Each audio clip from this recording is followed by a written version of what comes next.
Olá, sejam muito bem-vindos à Toca Arcana, o seu portal de conhecimento e estudos sobre a alta magia cerimonial salomônica. Este curso da tradição salomônica é oferecido aos simpatizantes pela honrada Ordo Sacra Salomonis Regis, de forma gratuita, para a instrução de nossos neófitos e dos que sonham trilhar os caminhos da magia. Chamo Abognazar, mago cerimonial há quase 20 anos neste ano atual de 2026, e trago essa aula justamente para aqueles que buscam conhecimento dessas artes, para que possam encontrar conteúdos de qualidade, com fundamento e seriedade. Na descrição do vídeo você vai encontrar a minha página de trabalho no Instagram, onde terá acesso a links de contato e coisas do tipo. Não se esqueça de também deixar o seu like e seguir esse conteúdo, se ele de alguma forma te trazer uma boa instrução. Vamos à aula. O rei Salomão é renomado por sua vasta e profunda sabedoria, a qual naturalmente se estende ao conhecimento do oculto. Famoso nas lendas por sua capacidade de subjugar e controlar forças demoníacas, empregando-as inclusive na construção do Templo de Jerusalém, Salomão viria a ser associado a uma ampla gama de práticas mágicas, sobretudo aquelas contidas na literatura da Chave de Salomão. Esses textos mágicos assombraram as bibliotecas do mundo medieval, despertaram a ira da Inquisição, que surgiu como resposta aos hereges dentro da igreja, os magos clérigos, que fez muitas bruxas e o povo pagão sofrer ataques monstruosos, e isso veio pelo fato de nós, magos salomônicos, existirmos e carregar como arma a Chave de Salomão, o que não agradava a alguns de dentro das igrejas, que os perseguiu e queimou, e ainda assim sobreviveram, prosperando até os dias atuais nas práticas mágicas contemporâneas do ocultismo em todo o mundo e levando a milenar tradição salomônica até os dias de hoje. Desde o Testamento de Salomão, que vimos no último vídeo, que remonta aos primeiros séculos do cristianismo, até o uso da Goetia ou do Lemegeton por Aleister Crowley, até os dias de hoje praticada por alguns poucos com excelência, como Eu Baltazar, referência nacional prática nessas artes de nigromancia, a magia salomônica constitui uma das tradições mais duradouras da história da magia ocidental. Falando em nigromancia, vale esclarecer a confusão entre necromantia, que é a adivinhação pela invocação do espírito de um morto, e nigromantia, adivinhação pela invocação de demônios, cujos termos ficaram um pouco confusos após a Idade Média. Vários trabalhos acadêmicos modernos usam o termo necromancia, quando na verdade estão lidando com nigromancia, que lidamos apenas com a invocação de criaturas espirituais como espíritos, anjos e demônios. Necromancia, ou seu equivalente moderno de sessões espíritas, não é nada relevante para o vídeo atual. Então agora vocês sabem a diferença dessas duas coisas. Bom, voltemos à tradição. Quais são suas origens? Quais são os textos mais antigos dessa tradição? Como se apresentam os primeiros documentos da magia salomônica? Neste estudo, exploraremos uma coleção de textos mágicos gregos que fazem a ponte entre o mundo da magia pagã e judaica da Antiguidade Tardia, florescendo primeiro em seu contexto bizantino e posteriormente lançando as bases para a magia salomônica no Ocidente, a Higromanteia de Salomão. Originalmente, esta obra consistia em um tratado de magia astrológica e planetária, envolvendo a invocação de anjos e demônios, juntamente com as virtudes ocultas de plantas, palavras e pedras. Com o tempo, passou a incluir uma vasta gama de rituais mágicos, técnicas cerimoniais, instrumentos ritualísticos que vemos hoje em diversas chaves de Salomão, métodos divinatórios, incluindo necromancia, além de feitiços para invisibilidade e localização de tesouros enterrados. Tudo isso viria a estabelecer os fundamentos de rituais de alta magia e dos experimentos mágicos daquela que se tornaria a forma mais infame de feitiçaria da história, e tudo isso era chamado de a magia salomônica. Um dos aspectos mais impressionantes da história da magia ocidental é a extraordinária continuidade de suas práticas, remontando ao mundo da magia greco-egípcia e dos papiros mágicos gregos, até alcançar as práticas contemporâneas da magia cerimonial. Isso não significa que exista uma tradição ininterrupta e perfeitamente preservada, mas sim que muitas técnicas, símbolos e procedimentos permaneceram notavelmente consistentes ao longo dos séculos, apesar de toda a diversidade interna. Um dos elementos fundamentais dessa tradição está ligado ao antigo rei israelita Salomão. Salomão foi associado desde muito antes do cristianismo ao poder ritualístico, especialmente no que diz respeito ao exorcismo, à sujeição de demônios e ao conhecimento oculto da natureza. De Fílon de Alexandria a Joséfo, dos autores romanos aos manuscritos do Mar Morto, sua reputação espalhou-se até a Arábia e encontra-se inclusive no Alcorão.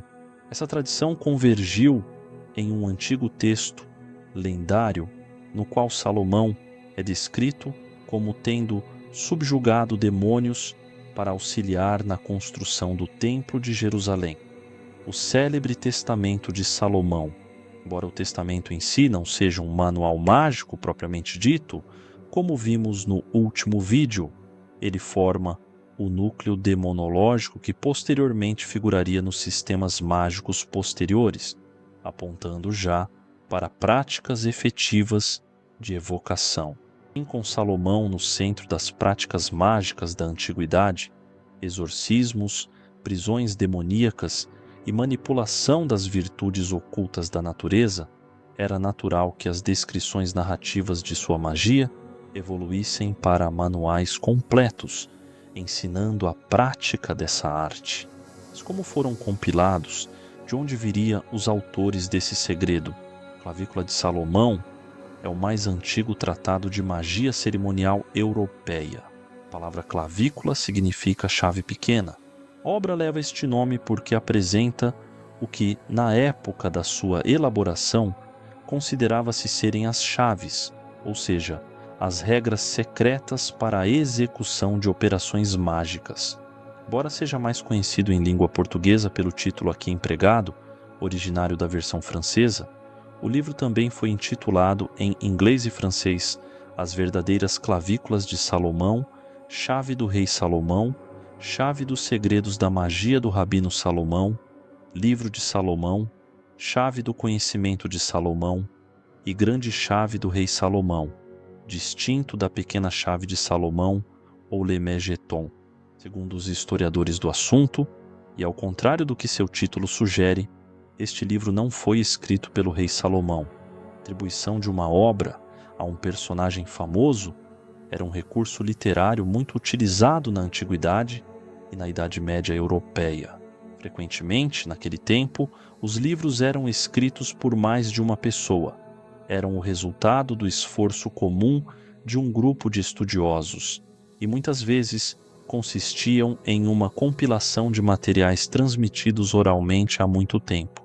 Sem que fosse possível atribuir-lhes um autor específico, além disso não havia na época o conceito de direito autoral, pois escrever livros não era um ofício específico, mas um acessório de outras atividades como o magistério e a vida religiosa. Por esses motivos, era comum que os escritores não se preocupassem em ter o nome associado à obra, mas que escolhessem uma espécie de patrono, um grande sábio dos tempos antigos, uma divindade ou um personagem lendário, para ser seu autor oficial, em vez de lançá-la com o próprio nome. Essa prática tinha a vantagem de dar credibilidade ao material, o que poderia não ocorrer se ele fosse atribuído a um autor sábio, mas desconhecido. Além disso, o escritor verdadeiro ficava protegido de qualquer perigo, caso o texto publicado fosse objeto de alguma polêmica religiosa ou política, o que poderia levar seu autor à prisão ou à morte. Foi certamente por estas razões que Salomão, autor de vários livros de sabedoria, incluídos nas escrituras judaico-cristãs e reputado, dentro da tradição mística, como um grande mago e conhecedor dos segredos do saber oculto, foi o nome escolhido para patrocinar essa obra pioneira. As características do seu conteúdo permitem localizar as raízes da clavícula de Salomão no gnosticismo, heresia cristã muito difundida na Ásia Menor nos primeiros séculos da Era Comum, e na Cabala, forma de misticismo judaico que floresceu a partir dos anos 1101 a 1200 depois de Cristo e que foi adotada pelos místicos cristãos. Segundo os estudiosos, isso indica que o livro deve ter sido escrito no Império Bizantino nesse mesmo ano de 1101 a 1200 depois de Cristo, ou um pouco antes. Sabe-se que uma versão em língua grega era conhecida no tempo do imperador Manuel I Comnenus, que reinou em Bizâncio entre 1143 e 1180, e que nessa mesma época começou a circular na Europa Ocidental uma versão em latim. A partir de 1301 até 1400 depois de Cristo surgiram na Europa Ocidental versões traduzidas para o francês e o inglês, pretensamente reveladas pelo rei Ptolomeu, o grego, ou traduzidas do hebraico para o latim pelo rabino Abognazar, da qual eu utilizo o nome, e claramente podem ser dois personagens imaginários. Cópias manuscritas e impressas dessas versões, cujos autores declaram ter sido fiéis ao texto original hebraico ou latino, embora existam diferenças entre elas, foram preservadas na Biblioteca Nacional da França e na Biblioteca Britânica, dando origem às mais famosas escolas da magia salomônica. Elas permitiram que, nos anos de 1801 até 1900, autores como o inglês MacGregor Mathers e o francês Eliphas Levi recuperassem essa obra em uma forma provavelmente bem próxima da original, comparando as diversas versões disponíveis e adaptando o texto para uma linguagem razoavelmente moderna. Para quem Salomão deixou seus segredos, segundo a tradição salomônica, depositar esperanças em Roboão foi um erro até fora da Bíblia, e a tradição foi passada para os 4 magos geralmente citados, que são Fortunato, Eleazar, Macaros e Tos Grecos, que às vezes são chamados de Quarteto Ânulus. Destes, existem muitos manuscritos existentes sobre magia supostamente escritos por Tos Grecos, que alguns escritores sugerem que pode significar o Tot grego. Há também registros de um Eleazar muito posterior, usando os métodos de seu mestre para lidar com espíritos. Vemos nesses magos, ou sábios da Babilônia, a possibilidade de serem os escavadores líderes de uma iniciativa de restaurar o Templo de Salomão após o cativeiro da Babilônia. O cativeiro da Babilônia que se deu no século VI a.C., mais precisamente entre 597 ou 538 a.C. Como está escrito, alguns filósofos da Babilônia foram ao sepulcro, que estava em ruínas. Reunidos em conselho, decidiram reconstruí-lo para honrar o rei Salomão. Quando o sepulcro foi aberto para ser reparado, o escrínio de marfim ou ébano foi encontrado, sendo descoberta a chave dos segredos. Os sábios a tomaram com alegria, mas, quando a abriram, nenhum entre eles pôde compreendê-la por causa da obscuridade das palavras, de seu arranjo secreto e do caráter oculto do conhecimento descrito. E eles nada entenderam, porque não mereciam possuir esse tesouro, segundo a lenda da chave de Salomão. Mas um entre eles, chamado Loé Greves, ou o grego em algumas versões, seria mais merecedor que os outros, tanto por ser bem visto por Deus, quanto por causa da sua idade avançada. A figura é um dos 4 magos da lenda que passariam a tradição salomônica de uma forma escrita. Provavelmente são os mesmos sábios que encontram em uma gruta os gênios que Salomão havia aprisionado em urnas de bronze ou lâmpadas mágicas no estilo de Aladim. Ou seja, pegamos na figura do lendário Ioré, o grego, a primeira compilação da chave de Salomão. Entre grimórios e lendas, chegamos precisamente na mãe das chaves de Salomão, a higromanteia de Salomão. Higromanteia é, em essência, o mais antigo texto conhecido de magia salomônica, que provavelmente veio dos papiros mágicos gregos que bebeu da sabedoria mágica do Antigo Egito. Ela constitui o fundamento de grande parte daquilo que posteriormente se tornaria a magia cerimonial ocidental.